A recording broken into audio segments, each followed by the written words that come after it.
it's Rainforest Mind with me, Kaspa Thompson. We're back after a long hiatus. The last episode, I'm not sure who that is, not the royal we, maybe it's you and me, listener. We're back together, unless this is your first time, in which case we're together for the first time, so welcome. Anyway, I'm back after a 7 or 8 month hiatus. The last episode was May last year, and it is very nearly the last day in January of 2020. Today's episode takes us to a street in Bristol on a damp Saturday afternoon where I stood in silence with my eyes closed and listened. And I'm going to unpack some of that experience for you in today's episode. If you like cityscapes, you can take up my invitation to go and listen to your own urban environments. Just sit on a bench and see what sounds are around you. But I also recommend the Bang & Olufsen podcast Sounds of the City. They're not paying me to plug that. I just really enjoyed that series. I'll put a link in the description. I'm looking forward to recording new episodes over the next few weeks. I've got a feeling, I've got some ideas, I should say, about who guests might be. And of course, there will also be episodes like this one where it's just me speaking into a microphone. Anyway, without further ado, let me transport you to a street in Bristol. It's Saturday afternoon. The sky is full of white and grey clouds. The ground is damp because it's been raining, but it's not raining right now. I'm standing on the pavement of a busy street in Bristol with my eyes closed, and I'm listening to the noise of the street. I'm listening to the noise of the city. Cars come by. Each car sounds different to the one before, although I have to concentrate to pick out individual cars because the road is so full of traffic. Occasionally there's noise from people, voices getting closer and getting further away from me, and as a conversation between two people and footsteps approaches me, I notice my heart start to beat more quickly. What are these people going to think of me standing in the middle of the street with my eyes closed? And then the voices pass. The rhythm of the footsteps stays exactly the same. And I guess, they don't think anything of me at all. What else can I hear? The cooing of pigeons, doors opening and closing, trolley wheels, the faint beeping of a pedestrian crossing further down the road, the noise of litter behind me, or something blowing in the wind. When I'm not worrying about what people think of me, it's possible to relax, or rather, I notice that when I'm simply listening, something in me relaxes, my whole body relaxes. There's a kind of ease in standing and just listening. The city doesn't become music exactly, but there is a soundscape here that isn't completely unpleasant. It has its own rhythms. There's an intimacy with the world that emerges, a closeness to experience. The street mostly smells like traffic fumes, and I have a strong sense of things completely being themselves. I guess everything is doing that all the time, but we so often try and make it about us.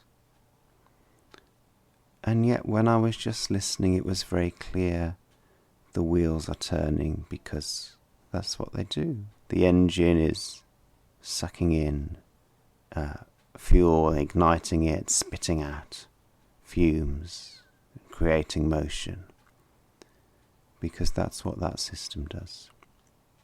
And of course, I couldn't help being aware of the cost of living in a city. While it's possible to find a sense of ease here on the street, it's very different from the sense of ease I find sitting on the hills here and listening, for example.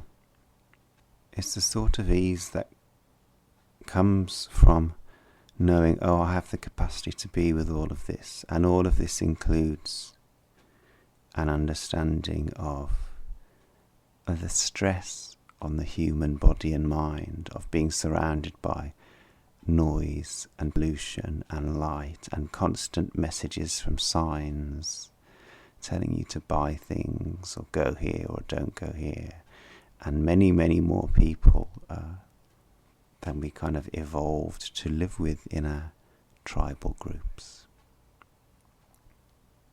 Another person walks past, speaking on the phone, perhaps. I can't hear the other end of the conversation. And again, the footsteps don't falter. And later, when I talk to the two other people from the wild therapy training group that were supporting me to have that experience, they confirm nobody paid any attention to me whatsoever. Why am I telling you about an experience of listening to noises on a busy Saturday afternoon in Bristol? Because I want to talk about the difference between being and doing, or rather, I want to talk about the fact that being and doing are often set up as opposites to each other, and I want to knock that down. In the same way as in the when we talked about wilderness and civilization as being opposites in one of the very early episodes, I quoted Nick Totten's book Wild Therapy, who said that actually civilization emerges from wildness. It is a part of wildness. It is a order. We structure order. We create straight lines in the midst of complexity. They're not opposite to one another. One contains the other. Again, with being and doing, very similar, because we're always being something and we're always doing something. We always are, and we are always doing. So what is it about those two? What do people mean when they say being versus doing? I guess it's something to do with doing is often to do with busy thoughts, not paying attention to our surroundings, rather the mind is elsewhere, a sense of a sort of internal busyness that creates a kind of frenetic energy. Being often refers to perhaps slowing down of the mind, a settling into the activity that we're doing in this moment, rather than paying attention to fantasies about the future or worries about the past. I once heard a meditation teacher describe meditation of the act of paying attention to things that we don't usually pay attention to, and I think there's something wise in that statement, and also something that helps point to the difference between being and doing. When we're in a doing state, and you can imagine the quotation marks around whenever I say doing, if you like, when we're in a doing state, we're usually paying attention to things that we mostly know about. People, things that have happened already, encounters that we've had, or imagining encounters that we're going to have, and going around in circles, the mind going around in circles, more or less. This is what tends to produce a feeling of busyness. It produces kind of stress and anxiety, or of course we put a lid on that process, which tends to lead to symptoms more like depression. Whereas paying attention to the things that we don't usually pay attention to invites us to stop going around in circles, because that isn't how reality works. our bodies are constantly in a state of process, changing from one thing to the next.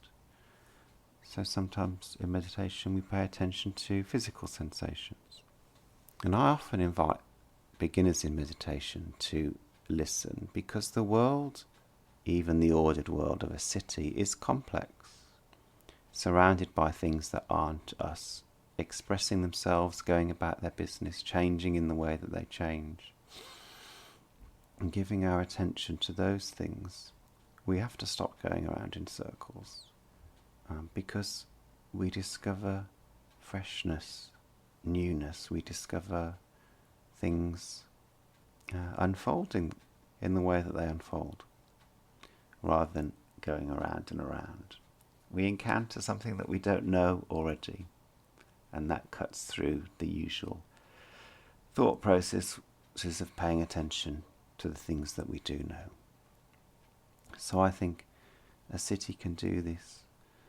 The natural world is particularly good at doing this because, of course, the ecosystem of the natural world is much more complex than the ecosystem of a city.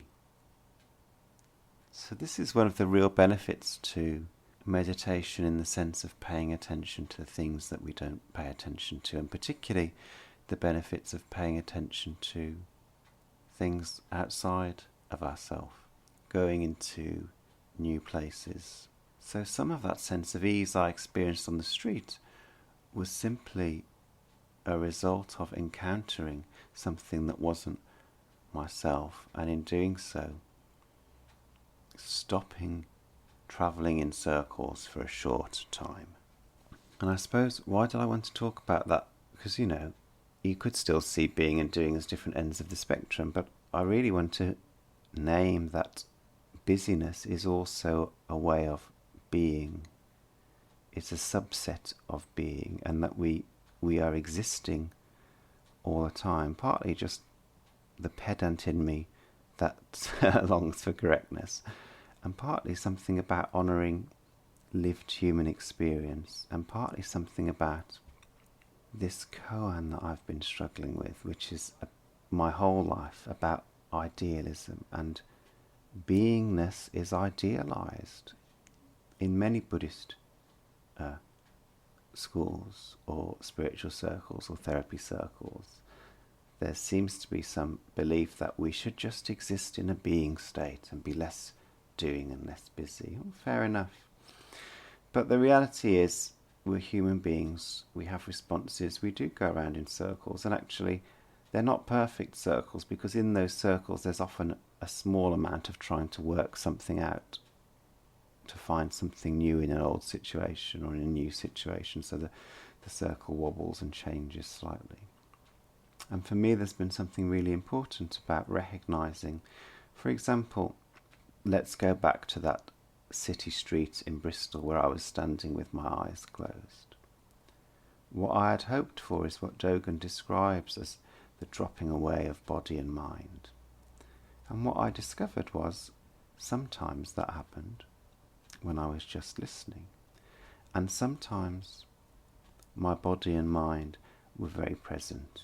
It was present in those moments when other human beings were coming and I was worrying about being judged or about disturbing them. I don't want them to be worried about their own safety. Who's this weirdo on the street with his eyes closed? My body and mind arrived in those moments. And that's how it is to be human. It's how it is for me to be human, and it's how it is for most of the humans that I know. There is something really valuable about what we might call the being states, paying attention to things that we don't usually pay attention to, dropping out of thought and into a more embodied sense-based experience of the world. But I don't want to shame us for having natural human responses to worrying about things.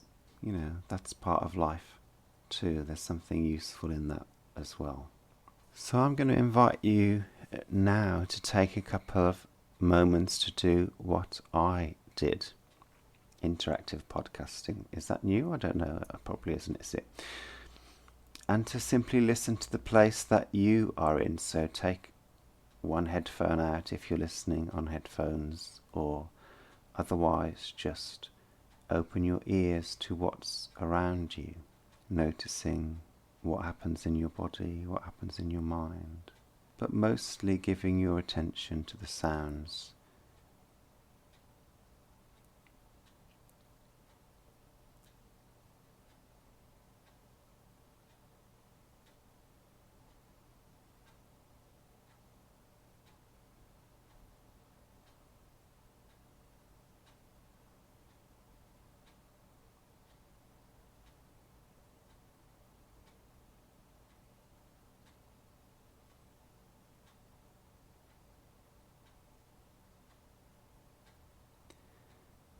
And they say dead air is the enemy of good radio. I guess technically we're not on the radio.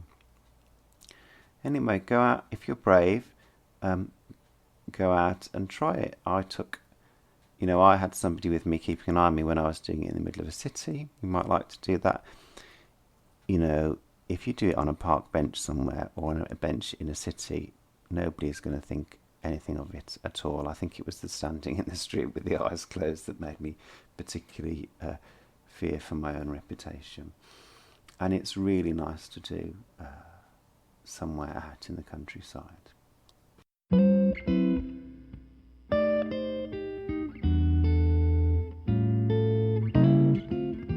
In the second half of today's episode, I want to talk about a phrase that speaks to the experience that I had on that busy Bristol street, but that gets under my skin.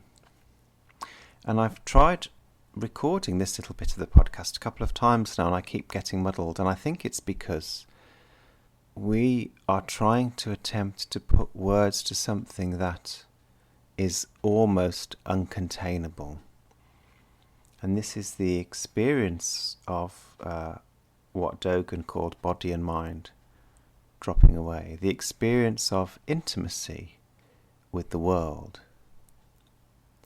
The phrase that gets under my skin is perfect just as it is, or perfect just as they are. And it's the word perfect that rankles me. And yet I know exactly what they're trying to describe. There was something, quote, perfect, unquote, about that experience that I had. It was, in some ways, it included perfect moments. But the reason that word rankles is because the experience I had, whilst allowing me to be in a state of ease, didn't cut out the suffering that was around me. It meant that I wasn't adding to it, and maybe even being in that place of ease introduced some different quality into the situation, into the circumstances around me. But there were people experiencing suffering. And even though I was in that place of ease, I was still conscious that I was breathing in fumes from the traffic, for example. And I've heard this phrase, just as you're perfect, just as you are, applied to things that were really quite shocking. I was reading a teaching recently that began by talking about fairly innocuous things being perfect as they are, encountering household objects, broken household objects, and then talking about a hypothetical child that had been killed as being perfect, just as it was. And that was really shocking, and no doubt it was intended to shock and get you thinking about what the word really meant. But it was partly shocking because I imagined myself as a parent or a friend of somebody who'd been killed reading those words, and really struggling to find perfection in that. It's a phrase that's used in Buddhist circles, and particularly in Zen Buddhist circles. The Buddha himself was really clear about this duality between suffering and not suffering. His first truth for noble ones is about the existence of suffering. He goes on to speak about how we can find ways out of it, or find different ways of relating to it. But the first truth is, this is in the world. sickness, old age, death, not having what you want, being associated with people you don't like, being separated from people you love. This is in the world. Those don't necessarily fit with people's ideas of perfection. So I prefer to think of everything being lovable just as it is. And I don't mean love in terms of desire. It's not about grasping after things and wanting to own things or consume things. I don't mean some sort of soppy, wishy-washy idea of love either. I'm talking about the heart opening and feeling a great sense of kindness and compassion to the circumstances one finds oneself in. And that kind of love can include celebrating the things around you. It can include immense joy for what's happening in the moment.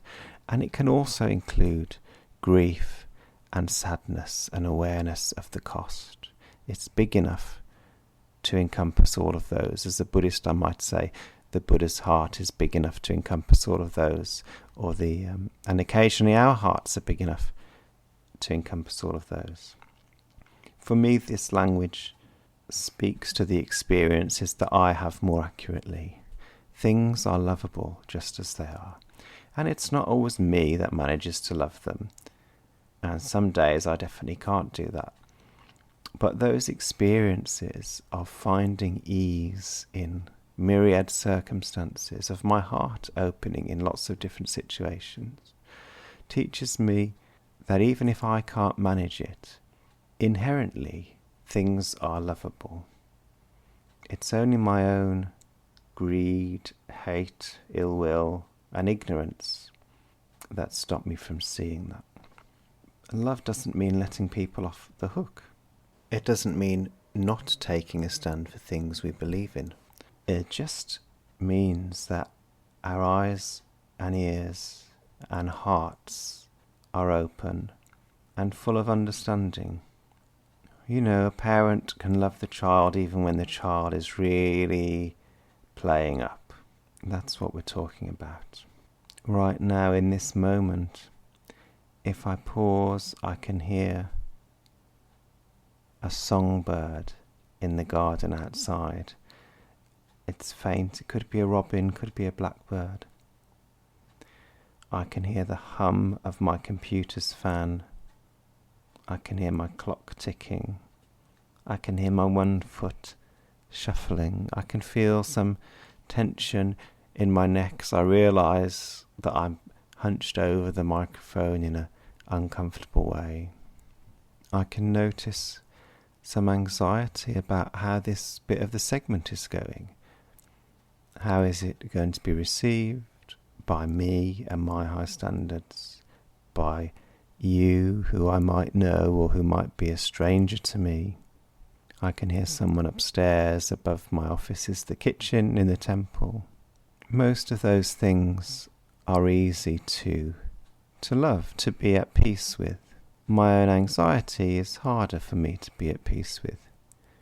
But I know that sometimes I manage it, and I know that other people manage it. And as a religious Buddhist, I trust that the Buddha can manage it. Other higher powers are available. So for me, this is one of the most important things, most important gifts of the profound experience of just being with the world or with another person or a non-human living being. That when we do experience that ease in the body and the mind, and there is that sense of intimacy, naturally affection arises. And that teaches me that from their own side things are lovable.